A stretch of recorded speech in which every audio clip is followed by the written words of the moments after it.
Hello boys and girls, and welcome to my preview and predicted lineup for Aston Villa against Arsenal tomorrow night. And yeah, we're back in action, thick and fast. What a brilliant week it's been as an Arsenal fan, beating Liverpool and Manchester City. And I'll tell you something, when I was sitting here a week ago doing that preview before the Liverpool game, if you would have told me that, I would have thought that you'd been taking something, because my word, what a brilliant week it's been, like I said.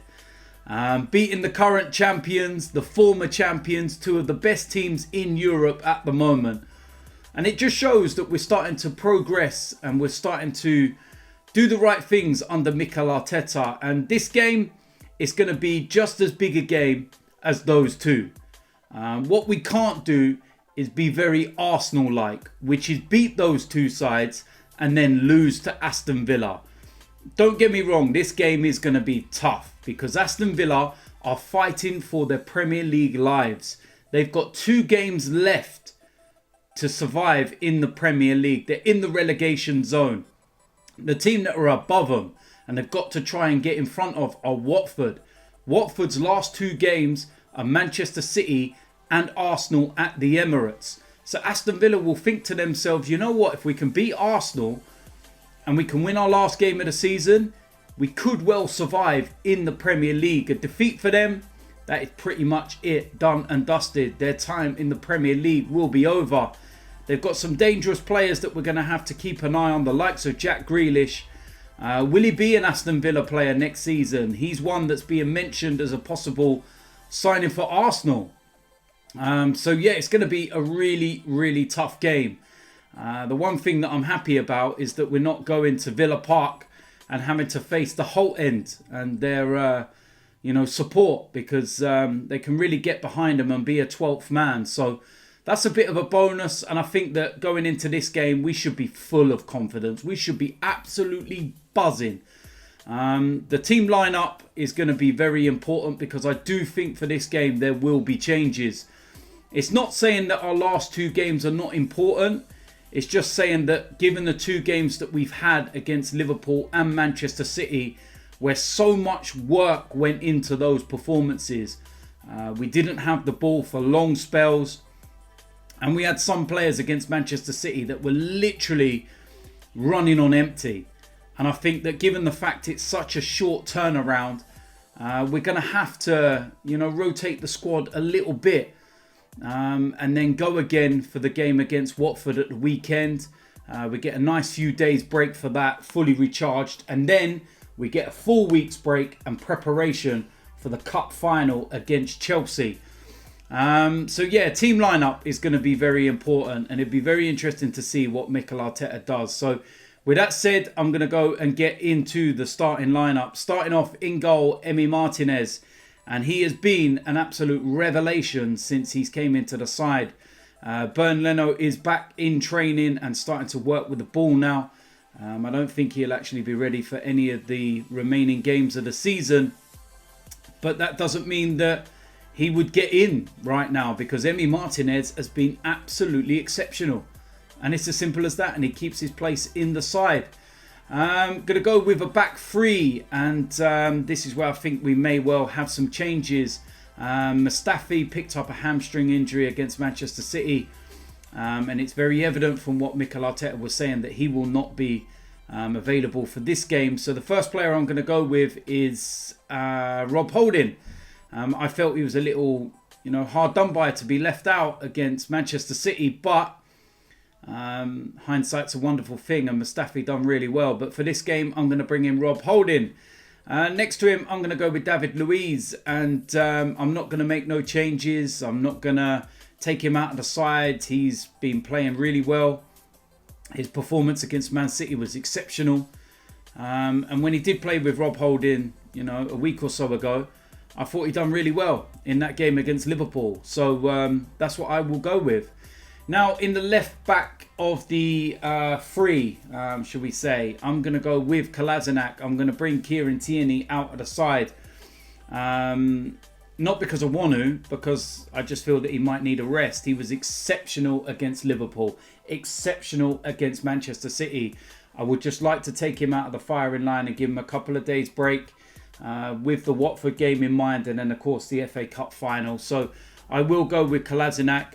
Not ideal. I still haven't forgotten about that mistake against Spurs. But yeah, I'll play him in there. Now we're going to go with the midfield pairing. And I think this is where, you know, it might change up a little bit. First of all, I'm going to go with Granit Xhaka. Reason being as well is I think that he's so important to the way that we play. And I think that he's one of these players that you can't drop. And I think that he's also one of these players that does predominantly have a really good injury record, and I don't think that there's, you know, been too many issues in that respect. If he has picked up a knock, he's back quite quickly, and I would go with Granit Xhaka. That's what I would start with. Now, alongside him, I'm going to go with Lucas Torreira. Pretty similar to what we did against Liverpool. Bring Dani Ceballos out of the side, and that's nothing against Dani Ceballos. He's a player that run himself into the ground, and because he works so hard and he is very much box to box in terms of the way he plays in comparison to Granit Xhaka, that's why I would bring him out for this one. And I'd give Lucas Torreira some more minutes. Thought he done well in the game against Liverpool for 60 odd minutes, so no issues at all, and I would go with Lucas Torreira. Now in the wing back positions on the right hand side, first of all I will go with Cedric. And I didn't actually realise he was cup tied for the game against Manchester City. But Hector Bellerin, he was brilliant, and I will bring him out for this one. And I will bring Cedric back in there. Absolutely no problems whatsoever. In the left wing back position, I'm going to go with... who am I going to go with in the left wing back position? I'm going to go with Saka.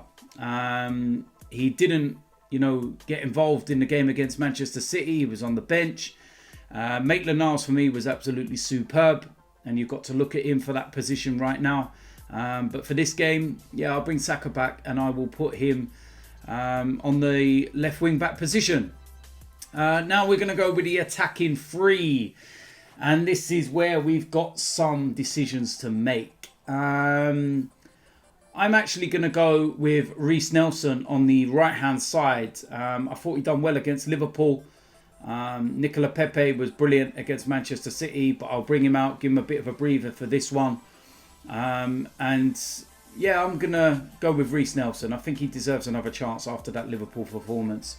On the left side of that three, I'm going to go with Pierre-Emerick Aubameyang, and I'll tell you why.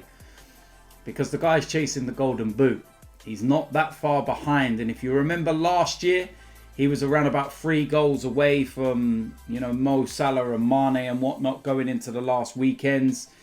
And then he went and banged a load of goals in our last 2 games, and I think that this could be one of those. He's going to chase down that golden boot. Trust me, Aubameyang will chase down that golden boot. And with the fact that we're playing Villa and Watford, no disrespect to them, he's going to really go for it. So I would start him, because he's firing. 2 the other night against Manchester City. He's going to be wanting to really go and get some more goals. So that's what I'm going to go with. Now, up front as the main striker, I'm going to go with Eddie Nketiah. Back from suspension, and this is nothing against Alexandre Lacazette, because he has been exceptional over the last few weeks. It's just the fact that he's worked so much and so hard that I would just bring him out for this game and save him for the Watford game. I say save him like we've got something to play for, but you get what I mean, because we've played so much football and he's done so much work. I would just pull him out, give Eddie a run. He's had a nice breather because of the 3-game suspension. And then, you know, leave Lacazette on the bench in reserve just in case. And, you know, try and keep him fresh for that game against Watford. And then ultimately the cup final in a week and a half's time. So that's what I will go with. That is my predicted lineup. As usual, let me know in the comment section what you think about that lineup. Do you agree or disagree? If you do disagree, let me know what you would change. I think that's a strong lineup. We've made some changes, but has it made us any weaker? I don't think so. I think the players that I brought in are strong enough.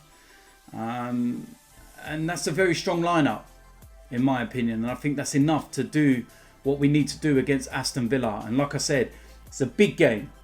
as big as the Man City game, as big as the Liverpool game, because you can't go and win those 2 games and be so high and then go and put in a really poor performance and lose to a team that's, you know, trying to survive in the Premier League.